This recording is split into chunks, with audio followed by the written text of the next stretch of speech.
Don't buy where you can't work. Buy, boost, build. Those were the mantras of respectable women. They call themselves the Housewives League of Detroit. Now I know that sound like some reality show type stuff where these women sit around, gossip about each other, you know, and have all this money that they don't know what to do with, and keep up mess with each other. But these women, the Housewives League of Detroit, was actually respectable women in the 1930s that started a group to help black communities get themselves back together. See, what happened was in 1929, there was a devastation with the Great Depression where the economy collapsed. And while the white people were trying to get themselves back together and, you know what I'm saying, and get back to what they know, the black community was also doing the same. So Reverend Pastor William Peck, he was the pastor of AME Church and Bethel AME Church. I'm sorry, Bethel AME Church in Detroit, Michigan. He started the Booker T. Washington Trade Association, where was helping black men get their businesses and get the black community back together. So his wife, on the other hand, gathered the women, the housewives of these men, and they formed their own alliance and own groups where they went around and, you know, boycotted the meat packing industry, where they was raising the prices on the meat. So they boycotted them, had them shut down. Um, they put together a lot of plans for the black community as far as educational, financial. She opened Fannie B. Peck was the starter of it. It started off with 50 women. So by 1933, it spread it to different cities from Ohio, Chicago, New York, New Orleans, North Carolina. It just started spreading. And it became a national committee. So it turned from the Housewife League of Detroit to the Housewife Leagues of America elected Miss Fannie B. Peck, their first president. She wanted to again straighten the black economy. So back in Detroit, what she did was she created a credit union so black people can start black owned businesses, can put their kids to college, can buy homes for their families. The credit union was Fannie B. Peck AME Credit Union. She also created the first African American cemetery in Detroit. Um, They also had a news paper published, Housewives League Bulletin, a bi-monthly newspaper consumer guide. Um, like I said, the membership reached over to 10,000 women, where they would go around, you know what I'm saying, educating black people, informing them to buy black and put money back into the black economy. By the 1950s, Detroit was leading the way with the most black-owned businesses in the country, in the U.S. So that's First Lady Peck still, no matter what she was doing, she still attended Sunday services every Sunday. She also still taught Sunday school. She committed to Parkside Hospital, Women Missionary Auxiliary, and started the credit union. Um, this group led the way from 1930 all the way into like 1996, where they was helping the black economy become stronger. 1996, it started. Well, 1950, when it started spreading out to different states, the membership started to dwindle down. Detroit was always the strongest, but it started to dwindle down, and then 1996 it kind of disappeared off into the mist. But I really wanted to do this, and I know I've been doing a lot of history segments, because it surprises me how we walk around here and we are belittling ourselves. Now it's not even other cultures, but it's black people belittling other black people, and we feel like we haven't contributed to anything, to any history in this country. But the only thing that we feel like we contribute to was slavery, and we always bring that up a lot, and I don't like that.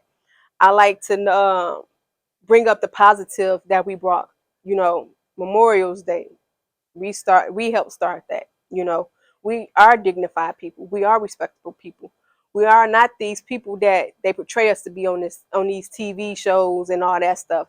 So when I saw this, the Housewives leads of Detroit, that put a positive image on the Housewives, because anytime you hear about the Housewives, it's just, I used to watch the Housewives, I don't watch reality shows anymore because it's just getting out of hand. Like, they depict us as these wretched ass people, and it doesn't matter if we got money or if we don't got money. And that's how it's showing. It's like, okay, they, even if they ain't got no money, they still ratchet.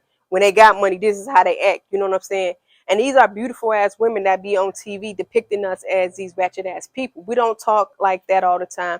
And I know you hear me talk like that, but we don't talk like that. Even when we educated, even so, it's just, I feel like we can't win. So I like doing these segments, and I like researching, and I like reading, because it shows that we are respectable people. We are dignified people. We can do this by ourselves. We don't need other coaches. We don't need to ask for help outside of our culture. If we get together, we can be stronger than what we are. I'm tired of us being at the bottom, you know what I'm saying, of the statistics. And I'm tired of us, you know what I'm saying, being the last. We don't have to be, you know what I'm saying, basketball players. We don't have to be entertainers. We don't have to be on movies. We don't have to depict ourselves as these ratchet and disrespectful and people that they show on TV all the time. Like, if you go back into history, and this ain't even far back, you know, this not in Africa where we used to be the pave the way for the wealthiest people. You know what I'm saying? This was just, you know what I'm saying, a couple of 70 years ago, you know what I'm saying? Not even less than 100 years, you know what I'm saying, that we was paving the way, that we was out doing what we was, just helping each other. Like, we didn't need nobody else. We wasn't asking, they wasn't asking white people for help. And I'm not saying like white people was bad, they not. But it starts with us, you know what I'm saying? It started with us being responsible for us. You know what I'm saying? We can't keep looking back to slavery. I'm so tired of hearing about slavery. You know what I'm saying? Slavery was over 400 years ago. We're going to keep talking about that. We're going to keep, what are we going to do in the black community to help the black community? I don't want to hear about nobody else helping us. I don't want us to be reaching out for arms or nothing like that. I don't want, it just needs to be the black community helping the black community. What us as black people, what are we going to do? I wanted to keep bringing this to our attention because we was once respectable people. We wasn't out here, you know what I'm saying, fighting each other, calling each other out our names, men disrespecting women, women disrespecting men. You know what I'm saying? We all hurt, we all traumatized. Okay, we got to get over it. Go get you some therapy. You know what I'm saying? We all dealing with something. You know, we all suppressing our feelings. Get that shit out. Let it go. You know what I'm saying? Put it in the atmosphere. Let it go. Do what you need to do. Chant, hum, meditate, pray. But we got to get back to being a strong and undivided community. Like, it just, it's unsatisfying to see us on TV looking the way that we do and talking the way that we talk, and it just, it's not where we're not where we're supposed to be. You know what I'm saying? We can't expect somebody else to respect us if we're not respecting ourselves. So that's why I like to do these history segments, to let you know that we were strong, that we did come together. 10,000 black women together. They wasn't fussing or fighting or arguing, and they had it harder than us. You know what I'm saying? They was out really fighting the Jim Crow, really fighting segregations. You know what I'm saying? Really fighting racism and hate. Nowadays, you know what I'm saying, if people hate you, you know what I'm saying, they put it on the computer. They hide behind, you know what I'm saying, some social media platform.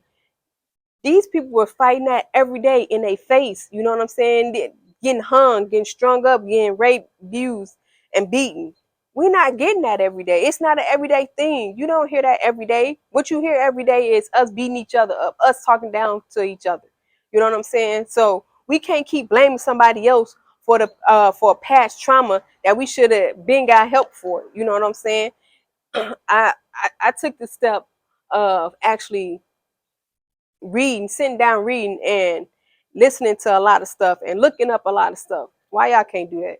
Why we gotta be on Facebook 24/7, DMing other people men or DM other people women? You know what I'm saying? Or starting up mess or being in somebody else's business.